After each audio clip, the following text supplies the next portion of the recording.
معنا الأستاذة منال غانم المستشار الإعلامي لصالون المصري الثقافي، اتفضلي. طبعا مساء الخير عليكم.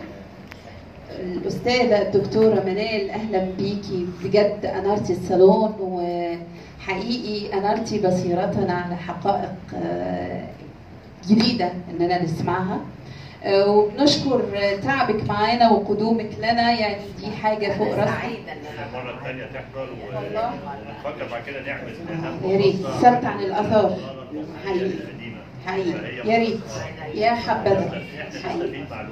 تحت امركم، بس نبقى نرتب الميعاد ان شاء الله باذن الرحمن ان شاء الله. بس بجد سعداء بقدومك، واهلا بالساده الشعراء الافاضل والفضليات اللي نورونا ونوروا صالون المصري الثقافي.